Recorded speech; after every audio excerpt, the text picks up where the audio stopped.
osobola okwetonda olwaka akayiseemu akatono naye nga akalulu tulina okakuwa 360 mu ngeri yonna esoboka kukakasa nti bannayuganda bonna bagenda maaso n'okuba nti balonda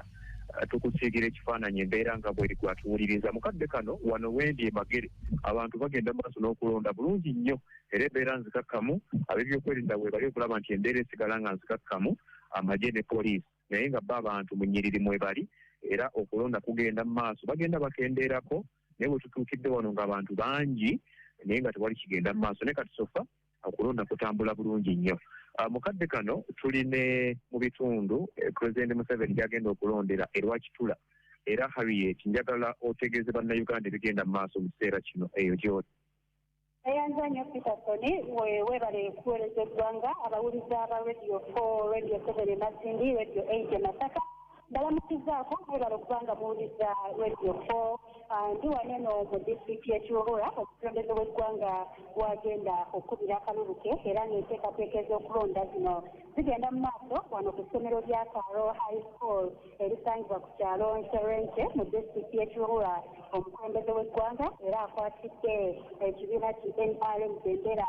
okuvuganya ku ttebe y'obukulembeze bw'eggwanga Yoweri Kaguta Museveni wagenda okubira akalulu abayizi abalezi basongekera bategeeza nti pulezidenti asuubirwa okutuuka mu kifo kino wagenda okubira akalulu ku ssaawa 5 ez'okumakya wabula nga bo abantu ba bulijjo bakeddewo ku ssaawa ezaalambikibwa akatiko k'ebyokulonda era nga bakedde mu lunyiriri okusobola okugenda mu maaso n'okulonda n'okujjumbira enteekateeka eno ebyokwerinda byo binyozeddwa era bitambulira ddala bulungi era ng'enteekateeka ey'okulonda nayo etambulira ddala bulungi era ng'abantu abalonda amale okulonda yazaawo n'addayo ate n'alekera abalala nabo abali mu nyiriri okugenda mu maaso n'okuba nga bakuba akagulu kano eno okusinziira kwatwala ebyokulonda mu disitulikiti eno y'Ekiwuula omukyala Commonwealth Alex ategeezezza nga okulonda bwe kukyatambulira ddala bulungi era nga ssaawa eno abantu bakyagenda mu maaso okuba nga bali mu nyiriri okusobola okuba akalulu kaabwe ng'ate n'omukulembeze w'eggwanga walindiriddwa kwezo essaawa ezaalambikiddwa okubirako akalulu ke ku ssaawa 5 wangi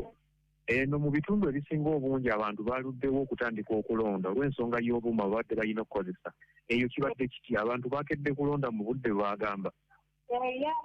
bakedde mu nnyiriri okusimba okusobola okulondera mu budde obwalambikibwamu era ng'ebikopa bibadde bitambulira ddala nga bibadde birina okubeera obuuma tebubatawaanyizza obuuma bubadde tebunaataataaganyizibwamu era nga omukyala Alex omuhangi ategeezezza nti ekimu kibadde kitambulira ddala bulungi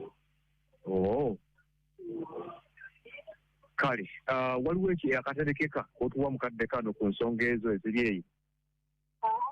waayo abantu bajjumbira bujjumbizi kulonda nga webalinda omukulembeze w'eggwanga kwezi essaawa ezategeezeddwa okay webale nnyo nakiteedde okuba nti otubuulidde ebifo tujja kuddira otubuulire naddala pulezidenti Museveni ng'atuuse kuba nti alonda kuba nti era polling station kwalondera tetukitekedde bulungi ensi tenagitegeera kagiise Karo High School Lwakitula walondedde wagenda okulondera wagenda okubira akalulu kale tujja kuba tukuddira ng'atuuse tumanye alonze oba akyalinzeemu munnaganda tuwuliriza tuli wano Magere Robert Kyagulanyi Center mu wagenda okulondera ku polling station ziriwo mu 2 3 4 ziriwo polling station 4 wagenda okulondera naye nga tulinze tulabe obudde bwonna ntegeddeko nti agenda kutuuka ku ssaawa 5:30 wano we tuli era munnayuganda byonna ebinaabagenda maaso tujja kuba tukutegeeza njagala okugendako Kawempe ewali omusasi waffe tuhayise Joan atubuulire ebyekawempe byo biri biki obuuma bwakoze tebwakoze Joan wanje Mr. Peterson tubuulire embeera eri ekyekawempe mu kiseera kino wala abawuza ba Radio 4 toyanza nnyo kubanga mukyatuwuliriza paka kana akaseera ekiri ekawempe obuuma bwasoose ne bugaanamu kuva ku makya ng'obuuma bugaanidde ddala okukola nga teri yadde nakamu akakola tuyiseeko ku loko wano ku barracks ng'obuuma bugaanidde ddala okukola ne tugendako embogo era ne bugaana ne ku wano ku ttaano yabugaana era kati bwenjogerera kati essaawa eno ndi wano ku Kawempe ku ttaano ewali polling stations 2 era basazeewo nti bagenda londa nga bakozesa ndangamuntu ne registra ng'obuma babuvuddeko naye abantu bakyali mu kwebuuza nti obuma buno obululu bwabwe bugenda beera butya verified. Wendi wano ndinoomu ku balonzi era ye agenda waaya ensonga ze ku ki watya wasanze embeera sabagambeko abantu abatuuliriza abawuliza ba radio 4 watya embeera weebadde ogisanze otya? Abawuliza ba radio 4 baramusinzaako nnyo. Amannya gange Lekiyengo Hamza wano Kawempe ku Kyettima. Embeera y'obuume tuyisizza bubi nnyo ddala kubanga omuntu yakedde ku makya essaawa emu ssaawa bbiri ssaati nnya nga lyoka bagamba nti ate tutandika okukozesa eri enkola enkadde. Nze mbanga ze ndowooza ngamuza singa baba buli zaidinga okuyita agenda okuwulira wano bamuwa oda najja nazo zonna singa obuba bumala eddakiika oba essaawa emu nga kagaanye okukola batuuse baddeyo kwanalooni kubeera oledi era kisigala kikola kyekimu era twazzeeyo kwanalooni era abantu babakandaaliriza essaawa nya osana gubookya ebintu bya gavumenti eno eya Museveni bibanga ebivudde obugu buli kaseera kuba kino ekintu senga bakiwa oba emyezi esatu oba mwaka mulamba obuuma buno ne babugezesa ne balaba bukoze butya ne buddayo ne babuzzaamu obwokubasuma kindi ogwokusatu ne tulaba nti embeera eteredde ne balyoka babuleeta mu bantu naye ebintu bigwa bubi biba bya kivaaniro kati abantu twakidde wano omusana gutwokya tulimu abakyala balina abaana abato egamba abantu waliwo embeera ey'okunyigiriza ennyo owuli naye ekintu kino yeetaaga bakitereeza kiremenga kubeera ng'ekigudde obuze buli mwaka ate nga tuweza ebbanga ddene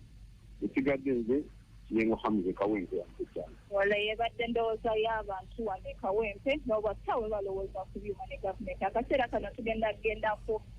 ewana lukola wasuubirwa okubanga nti agenda olondera Mr. Peterson era mu kaseera akajja kawo mu maaso ngenda bamutuusako information. Kale tweyanziza nnyo mukyala John. Mukadde kano Loziyo njagala okutegeeza nti abantu we bali basinga bamaze okulonda naye buli alonda tagenda wala ndowooza bagezaako okugoberera omuntu waabwe Robert Kyagulanyi Ssentamu kye yabagamba n'abalala bibazze babagamba nti bw'omala okulonda beera ebbali linda akalulu akabale n'ebirala. Nina wano omu ku baakavu okulonda gwe njagala okuwaako tubuuzeeko n'okutubuulira embeera ye nga bwagisanze sebo amannya Moses Musimukeni oli ku radio 4 live tugenda mu maaso n'okuba tuweereza abantu ebigenda mu maaso omaliriza okulonda sijja kubuuza gw'olonze kati bw'omaze okulonda oddawa baadde batugambye tudde ewaka naye nze nga azadde nenasooka kubeerawo ko era ayobuza kubanga ekisinziira embeera gye tuyiseemu nazo wano saawa emu sharp era we twatuuse ne batugamba ate akakuuma kafuddemu tutansobola okulonda gabiri mu ssaawa nnya eddakiika abiri nze nga nze siri mu makivu kubanga obudde bwetwonoonye wano simanyi bagenda butujjizaawo mu maaso kaawo era badde batugamba tudde ewaka nasaaza nigenda bbaawo mita abiri tulina z'obuzaali olinda ebinaavaayo tukatubirinda kale Loziyo nga bw'owulira omu ku bamaliriza okulonda agambye ye tavaawo agenda kulinda mita abiri alinde ekinaava mu byalonze so Loziyo nja kuddira mu budde obunaddako bannayuganda ekifaananyi bitundu ebirala. Okay, neyanzege muganda wange nammwe mwenna abali mugezaako okutuwa ebyo ebiri eyo gye mugezaako gye muli mwebale nnyo mubeere tugenda kuwa enteekateeka yonna eya okulonda kuno nga bwe kulina okutambula ziri 15 ezibulayo okubeera essaawa 5 zennyini eza Uganda nga okulonda mu bitundu ebimu kwakatandika butandisa okwadde kulina okutandika ku ssaawa emu. Ensonga enkulu eva kuba nti ebyuma ebyagulibwa akakiiko kw'ebyokulonda 49 zokka ng'osobola okugifuna kati maduka ga MTN gonna agakuli okumpi. MTN nga tuli wamu tetuyimirizika. MTN ngenda police kinene ddamu ekyamazoli wano mukoona wano eri wali mukoona kukomeza muganda wange. Yes, Loziyo Tamale. Sebo nzi Abdullah Muzibu. Okay, abawuliza ba radio for ensonsozi owulira bino ndi ku polling station wanene Bulindo MP2B Council George Musisi walondedde era ayinsoga ze ntono nnyo mu bbiri ezagenda okukatono nnyo zeno oluvannyuma tweyongere Council okulonda okusanza otya ekisinga obuzibu ebirondesebwa byonna kumpi buli wamu bituuse kikeerezi ntuuka ku polling station 08 saawa ziweze nnya nga tebannatandika kulonda ebituuse mangu obuuma buganye era nga tukimanyi nti ne wano babivuddeko ne badda ku byezi lwatandika kitubadde tugamba tutegebeko na bulijjo naye kanasi olaba boxes kimanyi tebutafaananga bulijjo bakuba obululu busatu mulundi gumu kaakati omuntu ye ne yeesalirawo box simaaki eno ya presidency eno ya woman MP eno ya MP kitegeeza nti bayinza okuteeka akalulu akakyamu box enkyamu basooka ne baluma president ne babuyiwa ate bwebasanga akapresident bati bakyasobola kukagattako kuba babuyintayinza edda ebox bendoleeseko mark kino ya president bw'omuntu akimanyi endowooza nti akakiiko ebyokulonda kakoze bubi n'akalulu kategekeddwa mu ngeri enjama ennyo amina neyanzadde yanzege Council abawuliza wa radio 4 ensonso zikaaso mumuwulidde bulungi nnyo engeri gyayogeddemu yamaliriza okulonda naye ng'embeera gyayogedde ebigambo bye byayogedde siyinza kubiddamu abyo byokwerinda mbalaba wano we bali embeera ya gamba eryawo nnongoofu nnyo okutwalizaamu tewannabaawo mbeera yonna mbi egenda mu maaso nate wane kira municipality wensinziira okubeera nga ndipotinga live over now to you Mr. Nzerozi. Okay. Webale nnyo muganda nga Abdul Nsereko.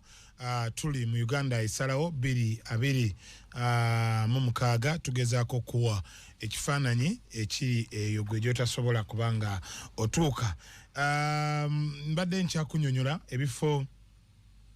ebyenjawulo constituencies ez'enjawulo naddala muno mu kitundu ekya Buganda zitunuuliddwa okubaako okulya n'okukoza kussa n'okoza essowaani. Wetugendako mu district y'Mukono ekifo ky'Omukono municipality kineno kiriko abantu kuliko Honorable Betty Namboze wa kibiina ekya National Unity Platform,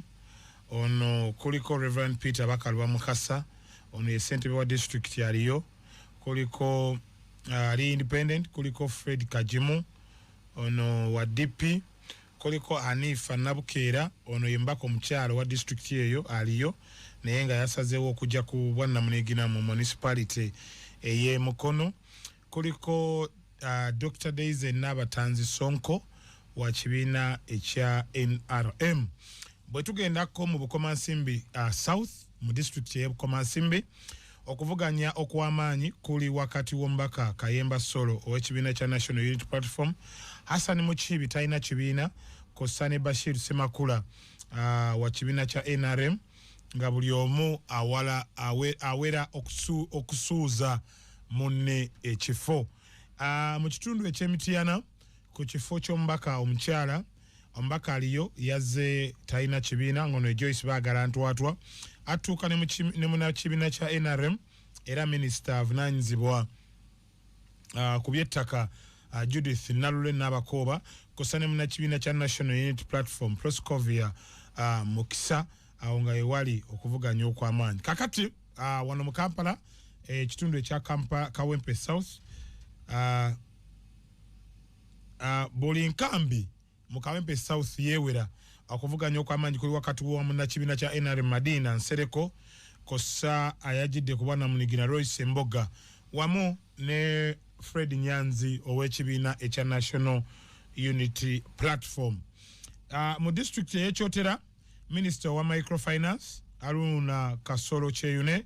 owa NRM ali mu kutunka ne yamukuba akalulu